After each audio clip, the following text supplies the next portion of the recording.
I'm going to have to set you down, Magnus, because I have to start the other screen so that I can see their comments, all right? And then we'll have coffee. All right, hang on.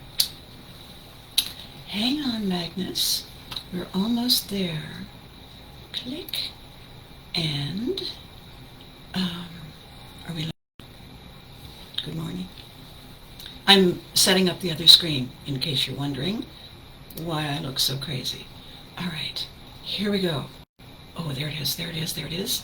All right, play. And then, there we go. All right. Good morning. Okay, waiting for live signal. The broadcast is about to begin. All right. In the meantime, ladies and gentlemen, boys and girls, it's Tuesday, and I said last night on Facebook that Magnus and I would see you this morning, and that we would have coffee together. So here I am. I have my coffee, and Magnus is wondering why he doesn't have a cup of coffee. And you know what? Perfect. Magnus, if you're going to hold a shield and a sword, and you only have two hands, you have to pivot and make decisions. I'm fine. No, really, I'm fine. I'm talking to a Christmas ornament. Randall and Philip bought me that Christmas ornament, and when it came in the mail, it said, "Just a little something we saw and thought of you." How awesome is that? Cheers.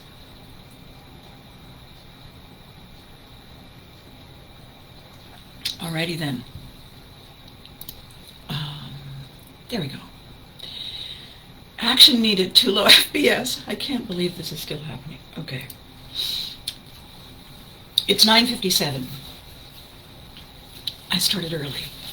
I didn't start crazy early, but I started early. Excuse me. I started early because I'm excited today. I'm wearing, I don't know if you can tell, this is back in the day they used to call a black suit with a pinstripe a power suit. So I decided I would wear my power dress today because I'm going to talk about strategically thinking and owning what's going on for all of us, for me and for you and for everybody. All right? 9:57. I have 3 more minutes. Okay. So this is like a sneaky beginning. Once upon a time, a long time ago, somebody said to me,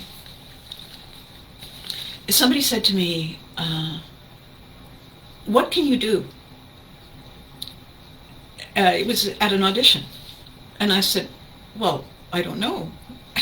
I can do a lot of things. Can you give me some kind of boundaries? Can you give me some kind of parameters? And they had never been asked that back. They had always really been talking to people who were desperate to please and desperate to be all things to all people all the time. And so when I asked that question, there was a blinking going on the other side of the audition table. And one of the people laughed and said, "Oh, can you dance?" And I said, "Depends. I can't break dance." "Well, I can. I can break dance once, but then somebody has to help me up." "Can you sing?" "No." "Yes, I can. Badly. Really badly, if you want me to sing." And so I had this extraordinary conversation with people who had never really thought in terms of focus. They just had this kind of general question that they would ask.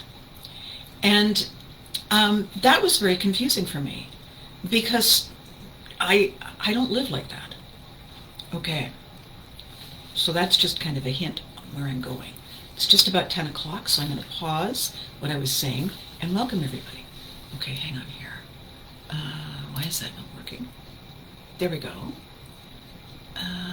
Right. So, ladies and gentlemen, boys and girls, I'm just going to refresh this other screen. Oh, there it is. Okay. There it is. Awesome.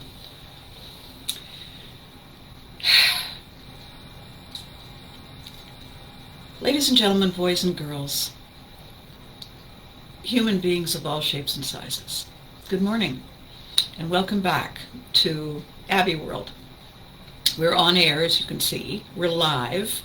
I'm in my little office. You can see my shoes behind me. You can see that Magnus is with me.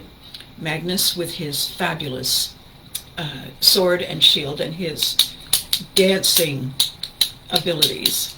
He's here to welcome you as only Vikings can. And when I left a message last night and I said, do you want to join me for coffee? I wasn't kidding. I have coffee and I'm just going to take a sip now.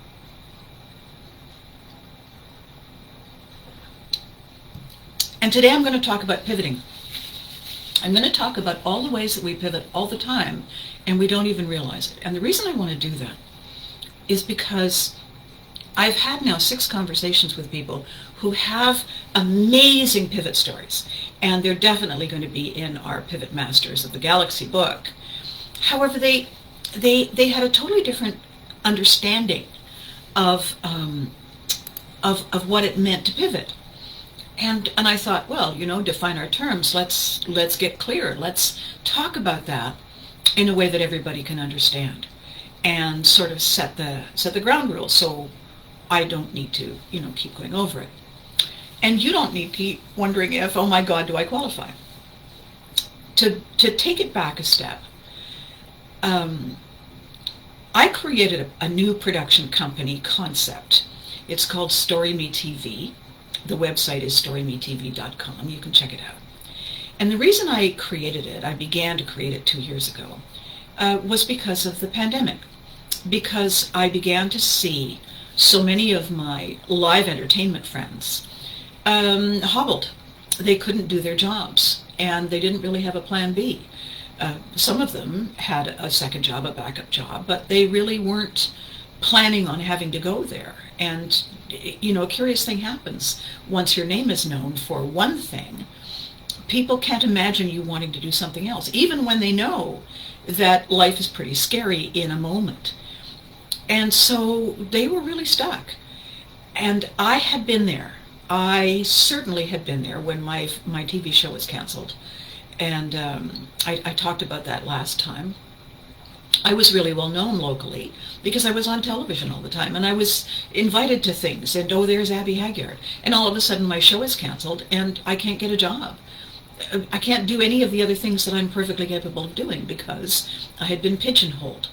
The thing about fame, the thing about recognition, is that it's a very one-dimensional concept. Once you're a famous rock star, you're no longer that really awesome gardener. Once you're a first responder, once you're a doctor, a healthcare professional, a cop, you're no longer that guy who makes really cool claymation animals in their spare time. You are that one thing and one thing only, because people tend to focus on one thing most of the time. And it makes us nervous and insecure when that one thing either isn't working or isn't available. Military brats tend to be much more flexible because we're yoinked out of where we were and plonked down someplace else.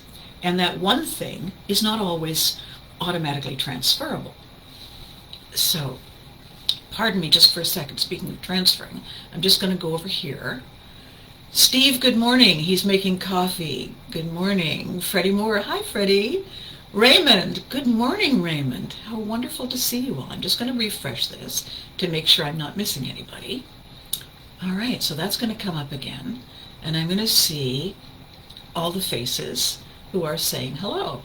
All right, Steve. Yes, Freddie, Raymond. Okay, good. Awesome.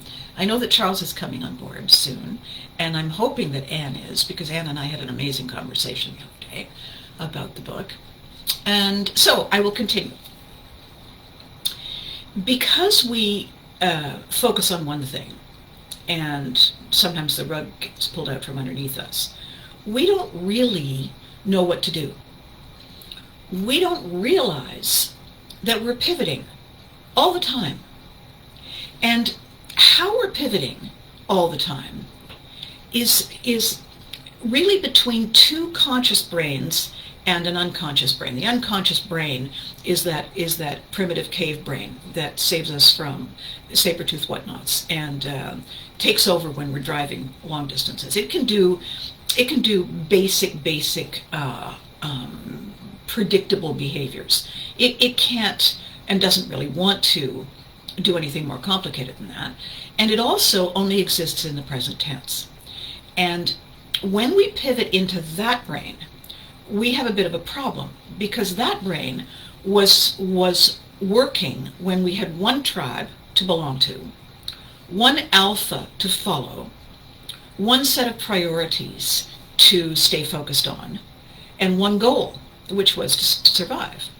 Now that we have many tribes that we belong to, and we have many alphas who expect us to follow their guidance, it's tricky. And quite often, that primitive brain that gives us instructions gets it wrong. And that sets up a whole lot of conflict in our heads, right? So, and the heads that it sets up conflict with are the conscious thinking part of us. And really, as I said, I see them as two separate functioning areas. Two separate brains really operating at the same time. And the pivoting that takes place mostly is between those two brains. I know, crazy, right? So here's what I mean. I've been an actress a long time. Most of my life. The big moment was when somebody finally started paying me to be an actress. And as an actress, there are always two things going on. There's the role that I'm playing, the character that I'm supposed to be, the things I've memorized that I'm supposed to say, the places I'm supposed to go that were in the script, that were given to me by the author of the play, and then the director who said, okay, so when you go over here, lean this way, and when you say it like this, raise your voice. That's the actor in me. That's the acting, working brain. That's the in the moment, connecting and communicating and responding brain. That's the one that walks around most obviously interacting with people. And when I say acting, I don't mean faking it. I mean we prepare a face to meet the faces that we meet. When I talk to the puppy and I say, who's a good boy, I don't talk to my boss that way, because obviously, right? So I will jump between those two. But the brain that tells me which one to be in the moment is the brain that I refer to as the stage manager brain. Stage manager brain is the one who's saying, oh look, that's on fire. Okay, here's what we're going to do. And that's where the pivoting happens. The stage manager brain is pretty much the big picture brain. And when we meet people who can shift on the fly, adapt really well, focus on one thing, and then you'll see their eyes kind of go this way, and then they encourage everybody to shift with them. That was the moment that their stage manager brain stepped in and said, crocodiles. And so actor brain carries on, moving in a different direction.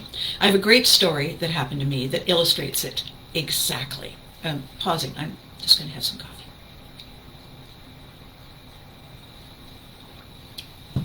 And I'm going to double check to see who's here. Ooh, Patricia. Well, hello, Patricia. Good morning. How are you? It's good to see you. All right, then. Here's where we are. All right, back. I'm back. We're back. Now, once upon a time, a long time ago, this is not the story about the king and the beautiful daughter, the princess. I did a stage show called Shirley Valentine. Shirley Valentine is a one-woman show. It's a play in 3 acts. Each act is about 20 minutes long. There are 2 intermissions. And as a one-woman show, Shirley's the only one on stage. And I used to do it often as a dinner show, which meant that I was done in a restaurant. And I typically didn't have a stage manager with me. I typically didn't have an assistant. So how it works with dinner theater is you set everything up before the people come in to have dinner. And then you go away. And you go away while they're eating. So that's usually about an hour. And then you come back when dinner is basically over and they've been served coffee. And you then do the play. And so they can enjoy the show without saying, can you pass the salt? And the waiter isn't, getting in the way, saying, did you want more cream with that? And so one of the drawbacks in doing a show like that is that when you leave the set and go away for an hour, you can't then go back and check that everything is okay. Actors and stage managers always check your props, make sure that everything is where it's supposed to be so you don't have some surprise moments during the show. And so on this one night, it was a Christmas season set of performances. And it was a lovely little restaurant. And I came out, and Shirley Valentine, in Act 1, she's preparing dinner for Joe, her husband. And in order for me to be able to do that, I had a little table set up, and on the table I had an electric frying pan, and I had all the stuff ready to go. And she was cooking chips and egg. So what that meant was I had a little bowl of eggs that I would crack and then put in the frying pan. But before I added the eggs, I would chop a raw potato in front of the audience while I was talking, and having my glass of wine and talking to the wall. I was chopping the potatoes, and then I would turn on the electric frying pan and add some oil and put the potatoes in, and I would mush them around and stir them around while I was talking. And I had timed it out. By the time the potatoes were soft enough, then I would add the eggs and cook the meal. And when Act 1 ended, I had everything on the plate, and I would walk over and put the plate down on the table where Joe was going to supposedly enter and eat. There was no actor playing Joe. It's a one-woman show. So I had done this show several nights. And, we're in a routine, and the waiters know, and everything's cool. So this one night, I'm starting, and it's going well. And I reach the place where I'm to turn on the cooking thing, the cooking thing. Domestic diva. The electric frying pan, and I turn the little knob, and the light didn't come on. So I'm talking to the audience, but stage manager me is looking down at the light from time to time, the way I'm looking over here or I'm looking over there. Yeah, it's looking at the light, it's not coming on. And I'll tell you one thing I know that if the light isn't coming on, it's not going to heat up.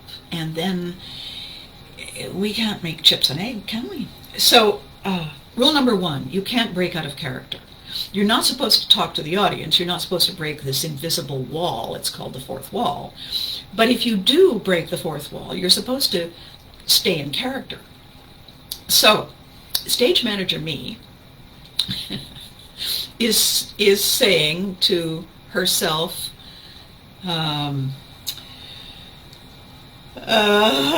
because we have to fix this, and I have no assistant, and I don't know why it's not working. So I have to ask. And I know that because I plugged it in, the electric frying pan is plugged into extension cord. The extension cord is under a piece of duct tape. It's across the floor, and it's plugged into the wall. And sitting directly in front of that is a table of 2 women. And so I have to ask, but I can't break character. So I say to the woman, yeah, hi, listen, I don't normally do this, but I just have to stop for a second and ask you a question. Could you check behind you and see if the plug is out in the wall, because I don't seem to be I don't have any power, you know, we're not exactly cooking with gas here. And, well, I can't make Joe's dinner, can I? And the woman just sat there smiling and nodding and nudging her friend who's smiling and nodding, and everybody's smiling and nodding. And I'm thinking, tap, tap, is this thing on? And I thought, oh my God, they think I'm just, this is part of the show. So, stage manager brain is telling actor brain, don't forget where you are in the script. Stage manager brain is also saying, clearly I have to do something else. So stage manager brain instructed actor brain to say this. Yeah, and while we're on the subject, I must tell you, that's a lovely dress you're wearing. That color, it's killer on you. Do you wear it often? Woman looks down like she's never seen the dress before. And then she points to herself, and I said, yeah, what do you call that blue? That's a blue. What is it? And she said whatever she said. And I said, well, darling, if you don't have 50 things in your closet that are that color, throw them away and go shopping. That's my advice. Now listen, while I have your attention, and I repeat the thing about the plug, and she said, oh, you want me to look now? Yeah, that'd be... Yes! Yeah, that would be lovely. So she looks and says, yes, they unplugged it to plug in the Christmas lights outside. Yeah, well, you see, the only people who matter are the people who are already in here, really, aren't we? So, you know what? I know the people who own the place. Yeah, they won't mind. Unplug the lights, right? Unplug the lights. Plug in the pan. I'll wait. I mean, where am I going, really? Stage manager brain is saying, to hell! We're all going to hell! Actor brain is smiling. And she plugs it in. Little light goes on. Ding! And I said, and there we have it.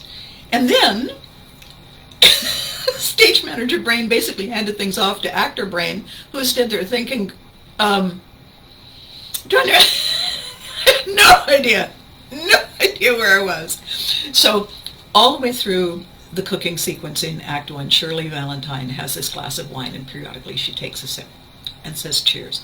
So I picked up the glass of wine and I said, cheers! I took a sip, and then I took another sip, and then all of a sudden the theater gods and the Viking gods took great pity on me after they'd stopped laughing hysterically, and I remembered where I was, and I put the glass down and I carried on. Now that is pivoting. That is saying, no, this is a dead end. That's an alligator. We're going here. That's pivoting. And we all do it. And we all do it all the time. Now, one of the reasons we don't do it well, some of the time, is that we think we can do a lot of things simultaneously. We've been taught, ooh, we have more people. Jeremy! Oh, I have some stage prop horror stories. Yes, I'll bet you do, Jeremy. Good morning, doctor's visit. Oh, Charles, doctor's visit. Are you okay? I hope you're okay. Nod your head if you're starting to feel better. Poor Charles. He had a run-in with COVID. All right, all right, all right. Is everybody there? All right, everybody's there. Okay. So, where people feel that they can multitask is what gets us in trouble. Because we say to ourselves, I can do more than one thing. I'm perfectly capable of doing more than one thing. Yes, yes, you are. We are capable of doing more than one thing. We're not capable of doing 3 things, though, or 5, or 47, or 63.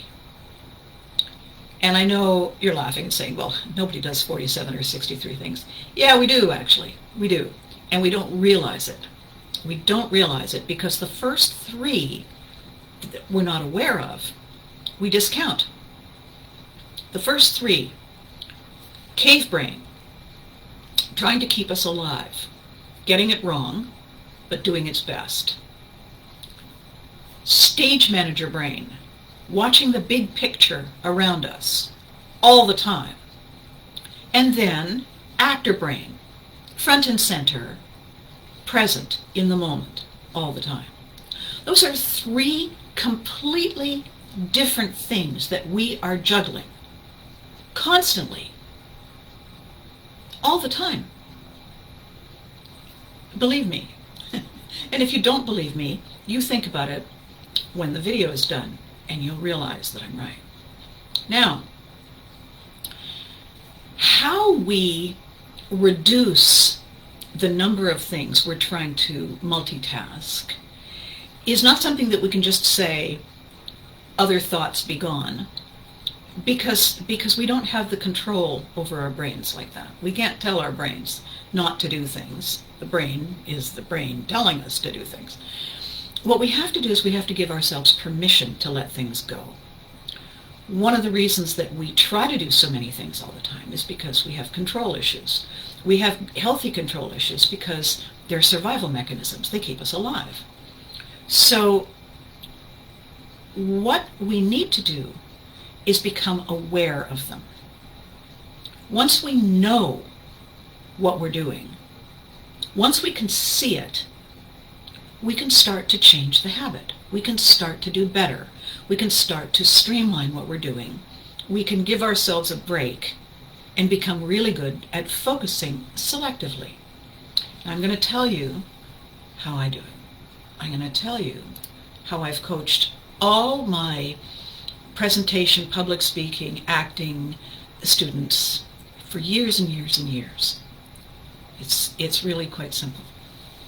And as I explain it, you're going to realize why it works and why you need it. Okay. Let's say you're driving up to your job and you had a fight with someone in the morning, or you had a traffic problem, or you were doing that diet where you thought you'd lose 5 pounds by Friday, and it's Friday, and you know what? It didn't work. And let's say your tooth is loose, or you have a vague ache somewhere. Those are all things you're thinking about. Okay. How are you going to set those things aside and get out of the car once you've parked it and walk in and give your job, give your customer, give your skill 100% of your focus? You're going to do this. This is a manila envelope. It's used in offices all the time. I use manila envelopes because I have a lot of projects. You may not have a manila envelope at home. You may just have a box. You may have a spare drawer. You may have a bag. It doesn't matter what it is. I use a manila envelope. And what I do is I write the word later. I have lousy penmanship, by the way. I'm a left-hander. You learn to write like this. So, later. And what I do with this folder, physically, until I get good at it, is I take a piece of paper, and on that piece of paper, I write down all the things that are on my mind. All of them. I can usually write down most of them before I leave the house. But I keep the folder with me, and I keep a pen with me. And when I get to my destination, there may have been additional things. Somebody cut me off in traffic. I may feel like I have a stomachache coming on. Whatever it is. I received a text message that was very upsetting. I write it down. I write down every single one of them.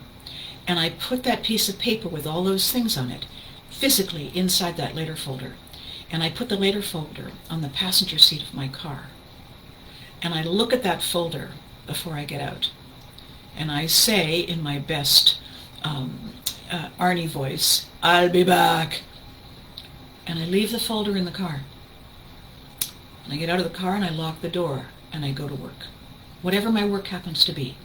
Whether my work is showing up to have lunch with someone, or an audition for a job, or I'm packing widgets in a box, I go in with the ability to give that all of my focus. All three of my brains can give that all of my focus. Why? Because I left all of the distractions, all of the flaming chainsaws in the car, in the later folder. And the reason I wrote later on it is because I have control issues. And I wanted to tell myself that I was not giving away my power. I was putting it on hold. It was temporary, and I would be back to deal with it. So, my primitive cave brain that is panicking because we need to stay prioritized, we only have one thing to look after, and it's this, has been calmed down because it says later, and I've said I'll be back. My stage manager brain says, okay, as long as I know where they are, because I need to manage those things, it's on the cover. It says later, and I've said I'll be back. Stage manager brain knows where the folder is. All that's left is actor brain. I look at that folder and I say, okay, so I only have one dragon to slay. Let's do this. And I walk in and I'm awesome. Because I really only have what is directly affecting me to focus on. I have my stage manager brain beside me, getting ready to deal with whatever big picture things that are coming. And I have my primitive cave brain at the ready in case there's a saber-tooth whatnot. And none of us are distracted by that huge list that is sitting in the later folder on the passenger seat of my car. Because I know that I am capable of distracting myself, I know that everyone is capable of distracting themselves because it's how we're wired. I know that we have to physically police ourselves until the habit becomes automatic and we don't even really have to think about it. I know that because I've lived it. I know that when we moved from Germany back to North America and then to Florida, I didn't have time to think about all the things that used to be my priorities when we were in Europe, because I had a whole new set of priorities. So I wrote everything down, everything that I loved and missed and cared about, and I put them in a later folder with a great big heart on it, so that I wouldn't be completely distracted by missing everything all the time and not living in the present moment and not giving 110%. So, that's what pivoting is. It's not deciding to take up gardening. Pivoting is, as I talked about in my last video, when somebody says we need a clown, this is what clowns do and what clowns look like, and I go to the event and the clown thing isn't working. Pivoting is my ability to say, I can come up with a clown that will capture everyone's undivided attention because I know how to pivot, because I have set aside all of my distractions. Earlier this morning, before this video started, I posted the video from You Can't Do That on Television of Dad flinging a bucket of water on Mom. Okay, the video that you saw, the clip that you saw from the show, that was the 8th time. That was the 8th time he threw a bucket of water at me. When you look at that video again, when you play it back, you can see there's a stringy bit of the mom wig hanging straight down. That was an acrylic wig. The only reason it was hanging straight is because it was soaking wet. The blue velvet coat was soaking wet. I had the groceries in front of me to protect the rest of my costume. We were soaking wet. And I wasn't allowed to pivot away from the moment. I couldn't go away and come back in a wetsuit. I could not get away from that until we shot it and Les was laughing, and Lisa was laughing, and the crew was laughing, because there I was, stuck in this Groundhog Day moment, not allowed to pivot. We have all hit a wall. We have all said, I don't think so. I'm going this way. We've all done it. Every single one of us, I know it. I am no different than you. I want you to say, Abby really means this. She really wants our stories. Yeah, I do. I want our Pivot Masters of the Galaxy stories in a book that everybody can see and buy, that we can then translate into a show, because that's what Story Me TV is all about. I am, reinventing entertainment. Why? COVID, pandemics, people I can't talk to and have lunch with face to face because they're in Wyoming or Australia or China or Vancouver. But we can do this, and we can get on dual calls and have everybody else seeing us interacting. We can do a book recorded with myself and a few other actors and have everybody watching. We can do anything we want to change the face, the form, and the function of entertainment, because we have the ability. We're good at pivoting. We can reinvent on the fly, as long as we're not distracted, as long as we focus on being 110% awesome. And how we do that is by taking control and knowing that we can change the game. Do you like it? Are you excited? Okay, I have to tell you that when I talked about the book last Tuesday, and then I carried on about it on Thursday, at the end of Friday, I had 4 people, 4 chapters saying, I'm in. Little chit-chats back and forth on Messenger to clarify, 4. By yesterday, I had 6. 6 chapters in less than a week. What I need, I think, is 12. I think we'll do maybe 13. We'll do a baker's dozen. If we do 13, and then we have more, that'll be book 2. It'll be a collection. And the reason we want to do this is that Pivot Mastery is going to be the way we overcome everything that is being thrown at us faster and faster and faster these days. Knowing that we are Pivot Masters is going to be the way we reclaim our power, the way we understand that we are really good at this, that we don't have to be held hostage. We can change things up. We can become famous for being game changers, because we already are. We already are game changers. All we have to do is realize it, accept it, think about it, and apply it. And you have a Viking who is pretty good at it right here, ready to help you. Guaranteed.